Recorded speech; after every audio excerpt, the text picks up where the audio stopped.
Hi, and welcome to the Monologue Project. This week we have Eight Hotels by Nicholas Wright. The character is Uta, as in Uta Hagen, as in the person who wrote Respect for Acting, and in method acting circles is hugely famous. When you go to school for theater, that's one of the books they make you read. That you have to read Michael Shurtleff's Audition, and you have to read Respect for Acting.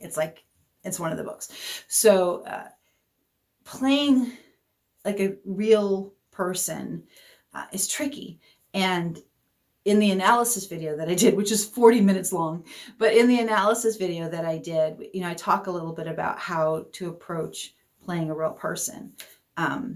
If you have someone who is very recognizable, like if you're doing Elvis, you can't do Elvis without playing Elvis, if you're going to do Marilyn, there's certain things you have to do because it's Marilyn. Uta Hagen, there might be 30 people in this country who are like, you did not do Uta Hagen, and that's it. So I think it's safe to play not as commonly known folks, just as a human being, as opposed to, oh, I'm playing Uta Hagen. I'm sure there are folks who are going to disagree with me on that, but that's my opinion on the subject. If you want to know more of my 40-minute script analysis of this particular piece, you can check out our Patreon, which is linked either above or below or to the side, depending on where you're seeing this.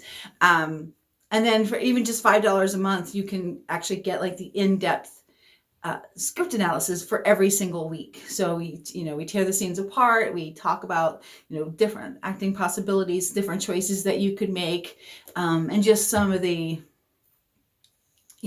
start whipping out some terminology about the right ways of doing the things, just to kind of, get you closer to creating real people out of these words that are put on a page for you. We also have a coffee page, so if you want to throw a couple of bucks to buy Bruce a cup of coffee as a thank you for pushing the buttons all the time and just generally putting up with me, that's also linked above, below, over there. This week's piece is from the Contemporary Monologues for Women book, which I love. We also have, which I'm probably going to whip out at some point, the Contemporary Monologues for Men. Now, here's the thing. So this is Women, Volume 2. I already did Volume 1. This is Men. If you want to see me coach Bruce through one of these, which I'm trying to talk him into, and he's like not feeling it, let us know. Like, do a comment saying, I want to see Bruce. Otherwise, I'm going to do these. So this is also a book that's available. I love this series. Please go check them out. I have no connection to them whatsoever. I just really, really like them.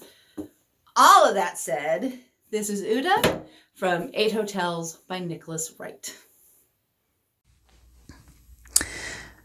When I was doing this play in New York, there were cast replacements and vacations, and at one point, believe it or not, we actually ran out of Stanley Kowalskis. So they sent for the actor who'd created the role, no less than Marlon Brando.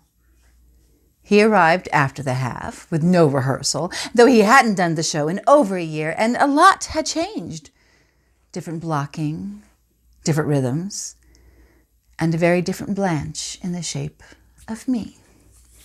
Marla and I, we looked at each other thinking this is crazy, but we heard the audience over the tannoy and we couldn't let them down. So on we went, just knocking it backwards and forwards between us, and we were pretty damn good.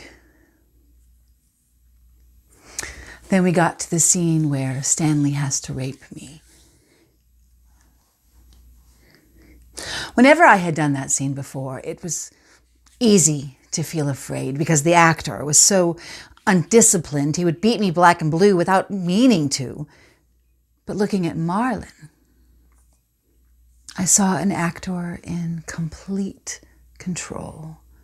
I knew there would be no accidents, no fumbling, nothing clumsy. Simple genius. I thought, where the hell am I going to find my fear? Then I remembered you. I remembered your fury. I remembered feeling quite certain that I was going to get killed. I put you, Paul Robeson, on stage as Stanley, and the scene went right on like never before.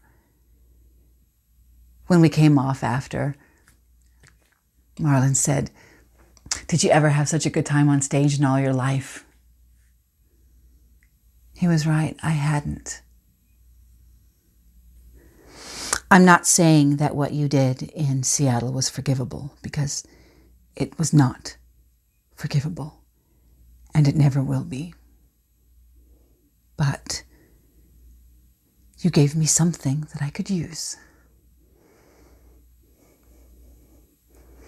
And now you really do have to go.